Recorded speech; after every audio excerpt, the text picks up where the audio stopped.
bagaimana mungkin seorang insan mengangkat martabat ini. Ini relevan kita bincang. Jangan kita pikir soal parti ini hanya soal liku-liku perjuangan, percaturan politik, adu domba, pertempuran antara parti dan pilihan raya. Sebenarnya hasrat kita dalam report dan kesukaan mas datang itu adalah mengangkat martabat insan.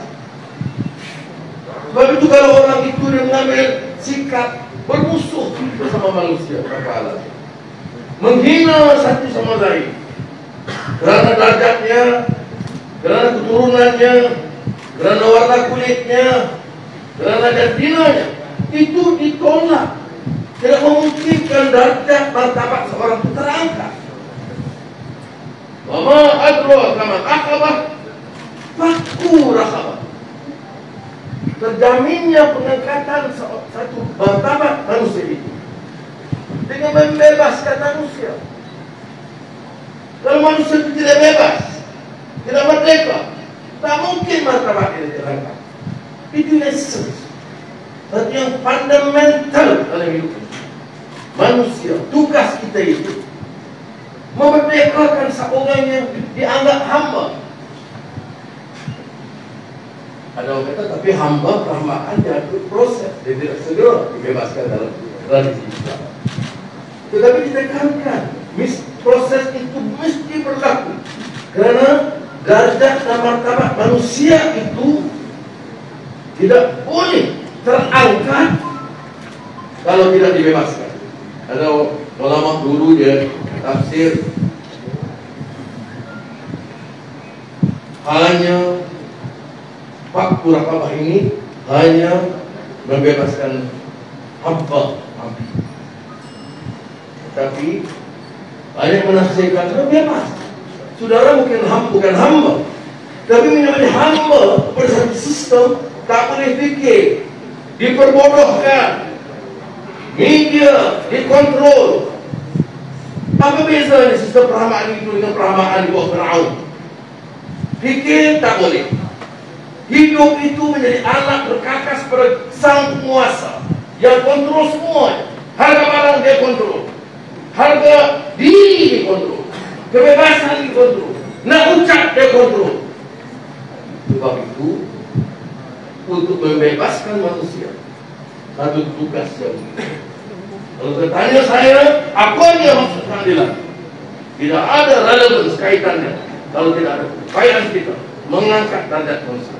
Mengapa seorang yang lahir miskin, anak petani miskin, anak nelayan miskin, itu dianggap hina, tidak hamba, separuh hamba, tidak bodoh, tapi memang diperbodohkan. Jadi harus ada jiwa merdeka. Negara mungkin merdeka, jiwa masih hamba. Ini bukan teori Islam, tapi juga semua. Kalau negara Cina di zaman modern, Sun Yat-sen, bila dia tegaskan tentang 3 asas kebebasan manusia. Di India, Aurobindo, Sri Aurobindo, kemudian Gandhi. Kalau orang India tahu, Ambedkar memang berjuang betul-betul bagi kalangan bawahan. Jadi tidak semestinya seperti ini. Di Malaysia, tanah Melayu dulu, Alhamdulillah Al-Helmi, Jiwa Merdeka, dan budak-budak kebangsaan dulu, baik Dato' Jaafar, Ahmad Rustama, semuanya mau arti kemerdekaan itu dengan maksud membebaskan manusia daripada kongkongan sistem. Saya perhatikan faktor raqabah itu. Jangan kita kata, oh negara ada merdeka, mana ada hamba abdi, mana wajar kita kata tidak ada hamba. Yang miskin parat sampai bila-bila. Kalau nelayan, tadi saya jumpa seorang tadi nelayan dari Sistem itulah daripada bapak dia sampai ke dia, dijamin anak dia. Bekal miskin. Petani dia kata 100,000 keluarga, berkebun kecil 300,000 keluarga. Dan kita bicara Melayu, kita bicara dan rasa slogan Tuanan Melayu itu memukau, dia menyelamatkan. Kita tak bicara pelaksanaannya dan amalannya. Orang menggunakan dasar-dasar ini memperkaya kelompok mereka dan mentajam hubungan antara kaum, menurunkan derajat kemanusiaan. Kerana kita diajar dalam agama untuk dita'arafu, untuk hormat, faham, mengenal di antara satu sama lain. Tetapi yang berlaku adalah prasangka dan kebencian. SOP yang saya masuk syaraf berbicara jauh. Saya bukan minta lekap, betul kena bayar 1,000 sekali.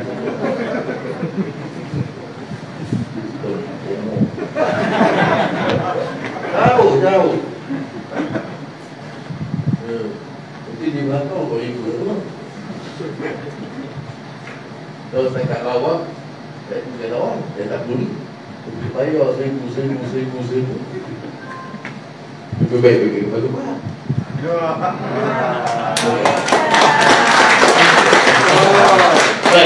Ingat ya. Jadi ini essence. Kalau kita rasa nak berjuang, jangan kita lupa simpang siur politik ini sehingga kita tak faham. Untuk apa kita berjuang ini? Untuk mengangkat martabat manusia. Bagaimana boleh kita hina orang? Tak peduli tentang nasib hidup keluarga mereka, tak peduli sama kekayaan di balak-balak disapu, projek disapu, tanah disapu, dan kita kena merdeka. Dia bukan otak mereka.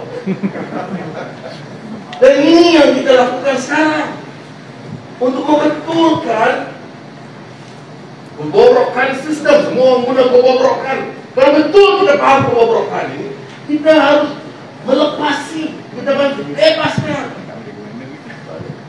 Sebab itu saya tidak suka sama sekali. Saya Melayu, bertanya soal sejarah bahasa, sastra, budaya. Tadi saya cakap soal Raja Ali Haji, saya bangga bahawa Melayu ini ada juga menghasilkan konsep pembangunan tata kelola yang hebat. Tetapi bukan maksud untuk menghidau orang, bukan untuk memperkotak-katikan antara manusia. Kalau kita ada angkat nilai kemanusiaan, karamah insaniah itu adalah untuk menghormati. Tapi kita tu pasal defensif. No. I know I'm the multiracial party, ya. Tapi we actually care for the place, no. Sebab dia kata I'm the AP yang cakap. Kita tu pasal defense. Why? Kejahilan orang. Cakap pasal agama. Boleh baca Quran. Kadang-kadang lebih pandai daripada kita. Baca. Tetapi penafsirannya menghina orang, menghina kaum. Di mana kekuatan agama kita? Oh, dia sebab orang India apa hina kita. Tengok di India apa yang berlakukan. Orang Cina pun tak suka kita. Tapi dia, kalau benar itu pun, mengapa hukum orang yang tak salah? Dan keduanya, mengapa tidak boleh kita tonjolkan contoh yang baik? Supaya dia mengerti bahawa apa yang kita amalkan dan budaya kita dan agama kita adalah untuk kesejahteraan. Jadi sebab itu bagi saya, waktu Raqabah bermula dengan konsep membebaskan. Kemudian membantu menolong yatim dan orang miskin. Yatiman atau miskinan, yatim dan miskin. Misalnya bagaimana? Saya tidak faham sama sekali. Sama itu saya kalau parti Melayu, ke parti Cina, ke parti India. Kalau dia tak boleh tekankan soal dasar yang membela membantu orang yatim dan orang. Dia tengok bagaimana antara 60 mereka. Beberapa ramai anak yatim yang tersisih dan terbiar. Ramai orang miskin yang kekal miskin. Dan lebih melarat. Dengan COVID-19, jumlah kemiskinan bertambah. Kesenjangan antara miskin kaya bertambah. Dengan banjir, sebahagiannya memang ujian, kita kata nature, sebahagiannya berada tamak halal dan hasad manusia. Karena pembalakan, pembangunan tak keurus, nak kolok kekayaan sampai tak peduli apa yang berlaku. Kerana selalunya mangsa COVID-19, majoriti orang miskin. Mangsa banjir yang parah, majoriti orang miskin. Dan ini apa kita, sebab itu saya tadi sengaja tegaskan tentang apa yang dibesar dalam surah Al-Balad, bagaimana mampu dan tahu kita mengangkat derajat. Jadi antara yang akhir ayat, "Tsumma kana minal ladzina amanu wa tawasaw bis-sabri wa tawasaw bil marhamah." Benar kita yang beriman, terus sabar dan tunjukkan rasa kasih sayang kita. Apa dia politik ataupun agama ataupun parti dalam konteks kita, kalau tidak ada compassion, marhamah, semangat kasih sayang, maka kita harus berbuat ini semua. Dan ada sikap perasaan untuk mencintai sesama manusia, merasakan derita mereka. Ada orang macam-macam tafsir baru ini dalam buku puasa dengan sinar. Saya sebut sebenarnya memang dari awal hati kita bukan tidak disenangi oleh yang rasuah, oleh penguasa yang keras dan zalim. Ini bukan 2 hari tahun yang lalu, bukan 5 tahun yang lalu, puluhan tahun. Tapi juga tidak disenangi oleh golongan konglomerat dan korporat yang kaya raya, sebab dianggap kita mengancam. Kita tidak mengancam siapa yang kaya. Kita tidak mengancam orang yang berniaga dan mendapat keuntungan. Kita mengancam orang yang mendapat keuntungan cara tipu helah dan menindas syarikat. Untungnya berbilion ringgit, bekerjanya gaji sangat rendah. Ketika mereka tidak dipedulikan, kita harus suarakan begitu ya. Bukan hanya Pak Sangkari, kita boleh. Kenapa tinggal ini landasan? Supaya saja kita sibuk hirup pikuk soal kaum, soal pergaduhan dan lain, dan tinggalkan prinsip ini.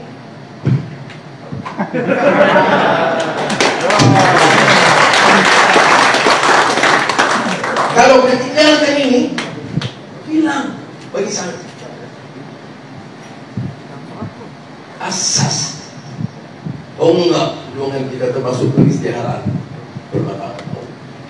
Saya sudah jangan lupa, ya manusia biasa harus diperingatkan. Kita ini diuji masa kita susah. Saya masih ingat ini. Walaupun 1998, 1999 saya di penjara.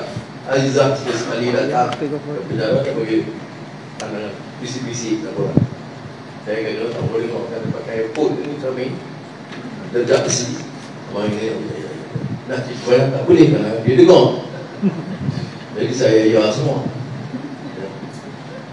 Tapi saya tahu susahnya, deritanya. Tetapi bila ada kuasa sedikit, bila kita menang beberapa negeri, ada kuasa, ataupun di persekutuan, ada sebahagian bila ada kuasa dulu pada rata, pamer kaya-kayaan itu banyak, dan guna kuasa lebih untuk mengunggah kekayaan diri dan pribadi dan keluarga. Ada. Jadi kita diuji lebih besar bila kita menang.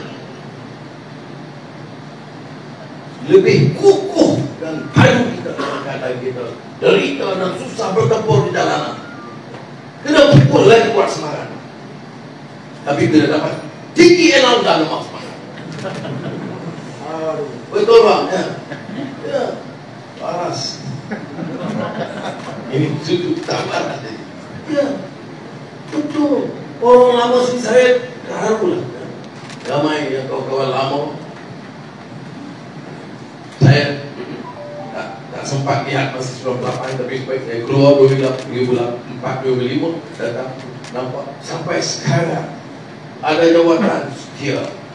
Tak pegang jawatan setia. Dan nama-nama mereka itu tak pernah dipertimbangkan untuk jadi calon setia.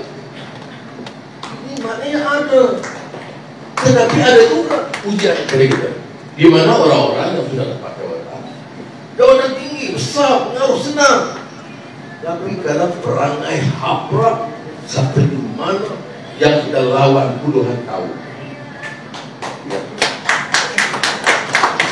Maknanya menang dengan ujian susah, kalah dengan ujian senang. Ini itu saya ucap. Sebab sebelum saya umum nama calon ini warning kepada mereka.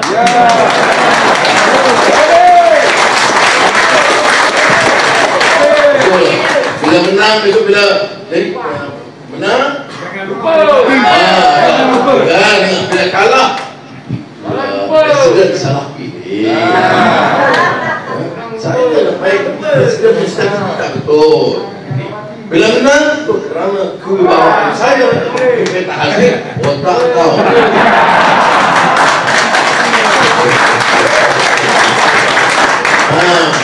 Gua kita ingat, gua kita biar dari kepala. Sama-sama tanam ubi kena tu. Ada yang macam ni pun lesai. Betul. Ini perbuatan dan tak ada salah. Kalau saya dalam dialog kadang-kadang nak menasihat saya, tak ada salah. Sebab hebat bagaimanapun manusia dalam dunia politik yang penuh dengan cabaran, ujian, jijik ini, dia harus ada semangatnya. Karena ujian dan perlawanan begitu banyak,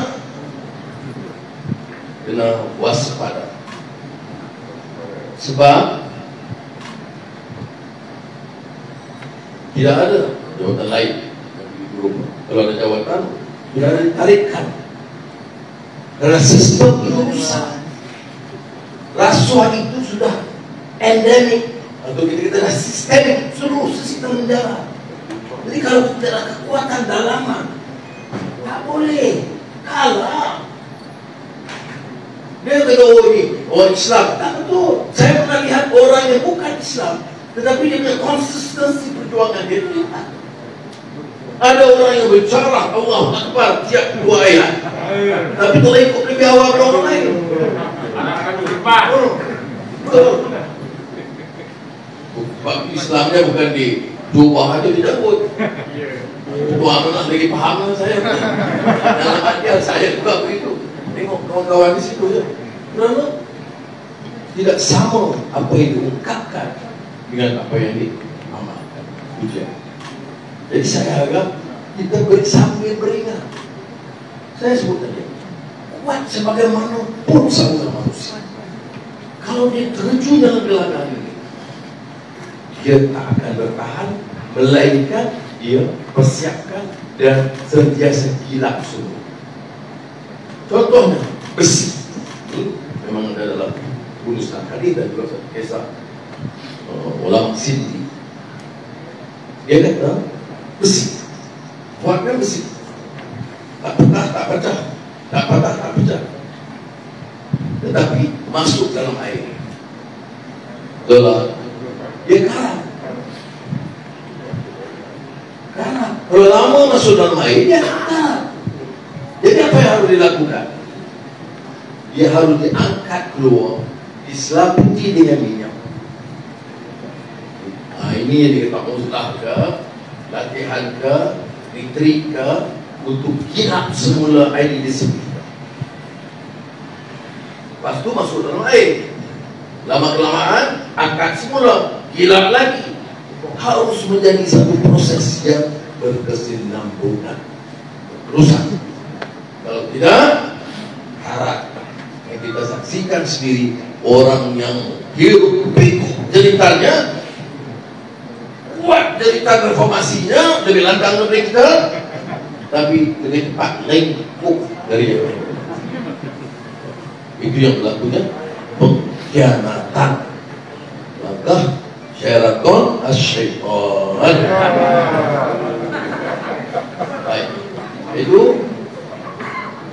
pandangan saya tentang hal ini, yang saya senang untuk saling memperingati. Apa dia? Agama itu ad-dinu nasihat. Agama itu memperingatkan masing-masing. Jadi sama ada saudara itu ahli biasa, kalau ada tentera, sekarang tidak ada ahli biasa, semua tentera. Sama ada calon saudara naik, saudara tentera. Calon lain naik, saudara tentera. Kalau tidak, memang bawa malapetaka.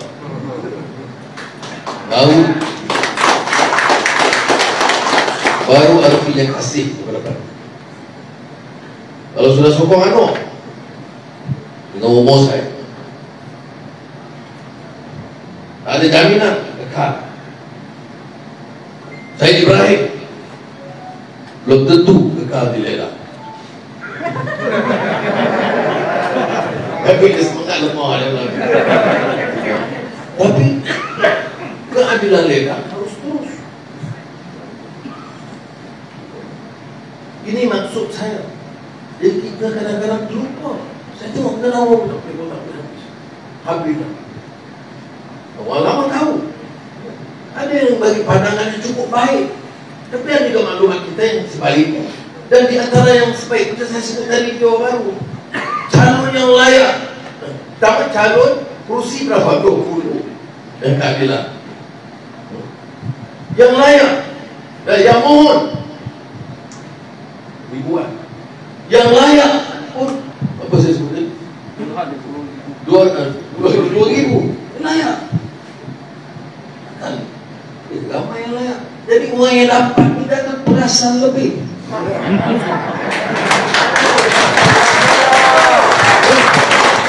Untuk saya lah. Ada 1,000 lagi yang layak. Betul. Kita ahli sejuta. Tengok kerang pres. Berbuang puluhan ribu arkitek dan orang yang berjuang, orang yang dalam reformasi, yang masuk penjara dan lock up dalam masa reformasi itu pun ribuan, yang kena pukul ribuan. Masa itu Tuhan dia jadi Perdana Menteri. Kadang-kadang kawan kita ni sampai kita lupa. Tapi kita yang dah belasah setengah mati tak lupa. Jadi orang ini ada dasarnya. Dan sebagainya ada kelayakan. Kalau tak ada kelayakan, jangan lupa. Kalau tidak orang-orang ini bertahan, tak ada lagi kekuatan kita sekarang.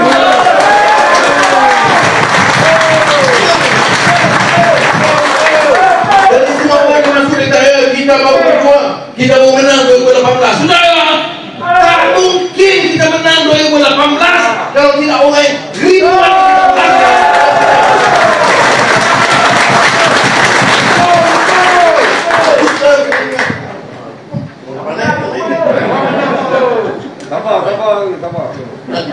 Dan betul, kadang-kadang kita lupa. Bukan orang luar, orang kita pun.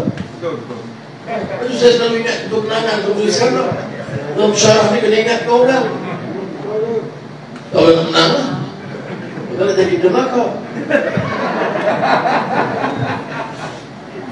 Saudara, sebab itu kita kena apa yang disebut sini apa? Ini tawaduk dalam Islam, humility. Kadang-kadang kita masuk ada humility. Aku tahu, yes, ada langsung humility. Saya kata bukan dengan keadilan. Dia tengok Kiksiang. Yang orang tak suka saya sebut Kiksiang ke apa. Dia dah berapa? Paling tinggi kedudukan dia. Ketua Bangga sekejap, ahli parlimen.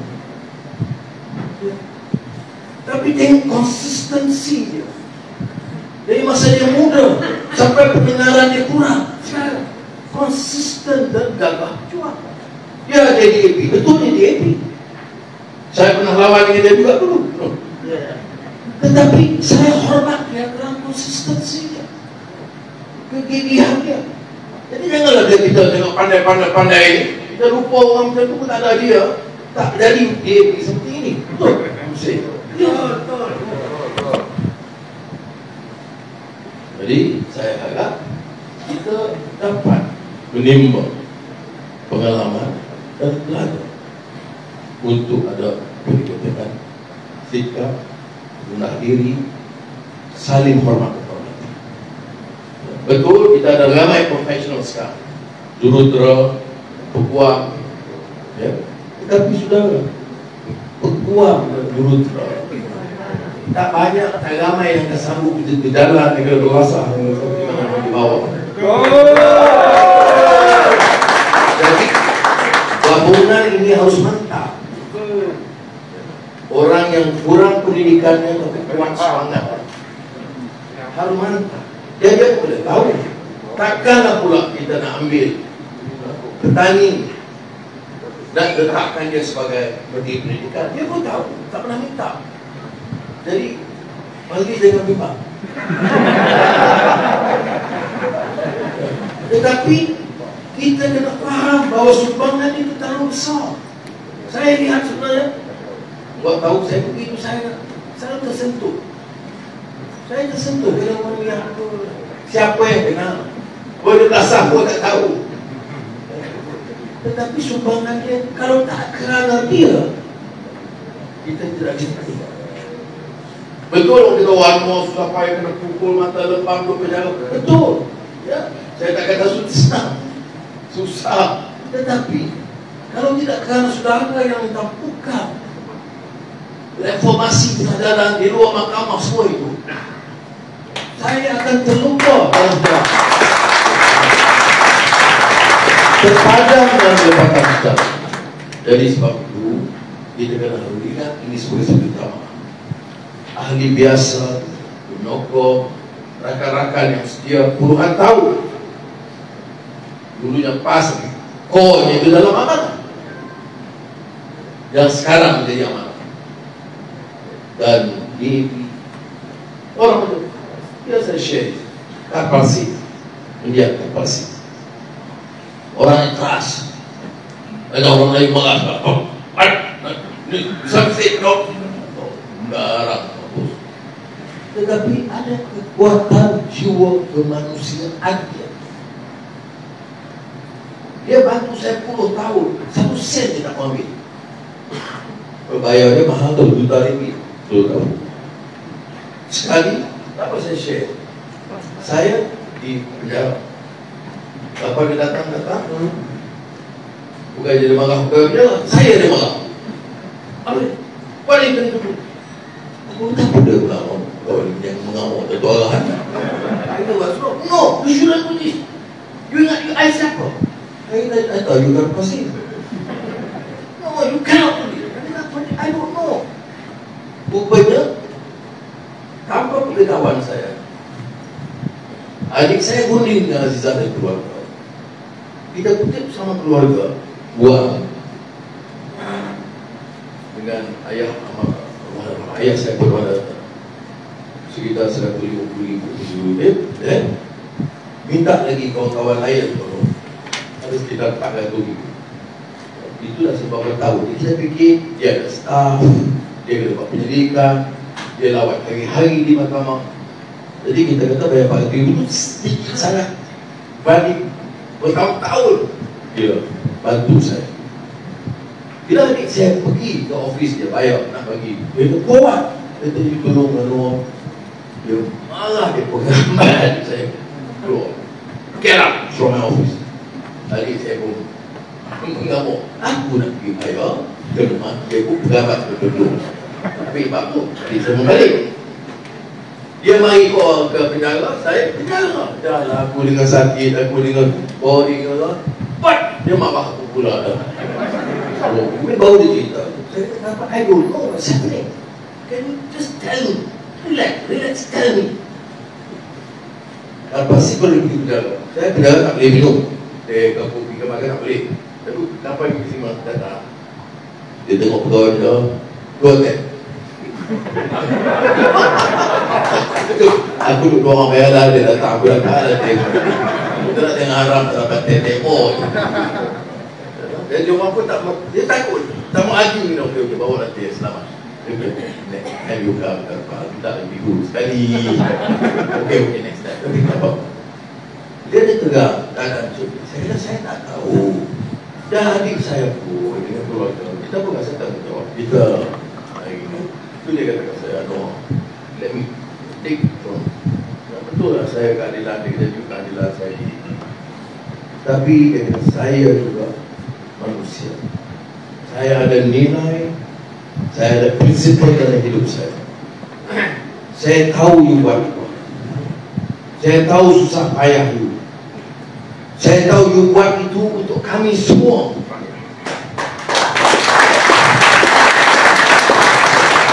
Dan dia kata, bukan manusia saya, I am a human being. I have compassion. I have values, I have principles. Dan bukan manusia saya. If I think even 1 cent from it. Ini kata muda, ramai anak muda kita tak tahu. Ramai yang lagi APO baru kita tak tahu tu, kan? Lepas tu kadang dia ngengek, biasa lah. Tapi saya nak beritahu itu dia, that's what he said to me. Lepas tu family kita dengan apa? Bukan saja soal parti saja. Ini saya nak sebut, sengaja saya share bahawa dalam perjuangan kita ini, masing-masing harus menghargai apa sahaja sumbangan pengorbanan yang dilakukan oleh semua. Dari paling rendah kepada yang paling tinggi. Sebab itu kadang saya sangat tidak senang kalau dalam majlis kita terlalu banyak protokol-protokol. Saya tidak senang. Saya tidak pernah minta orang panggil saya Datuk Anu, saudara Anu, abang Anu, pakcik Anu, dengan tu sudah. Tetapi saya tahu baik kan sistem itu begitu apa. Dia tak nak panggil saya itu macam salah. Itu tak apalah. Mengapa? Kita nak hubungan kemanusiaan dan persaudaraan kita itu lebih kukuh. Jadi ini dia asas yang harus kita ambil. Apa dia? Apa? Bagaimana nak mengangkat darjat manusia? Ini yang kita tadi dalam pilihan gaya ini semua proses biasa, kecil. Kalau kita faham ini, dan kita yakin bahawa tujuan kita dalam keadilan, dalam rakan-rakan kita, dalam Pakatan Harapan dan sekarang kursi yang ditanding oleh Buddha, kita harus ada niat angkat darjat kemanusiaan. Untuk mengangkatnya, inilah harus kita lakukan. Proses pelbagai, baik sedekah ke, amal jariah ke, dakwah ke, mengajar ke, mengundi sekali. Dan bagi saudara memastikan jentera memenangkan calon kita itu.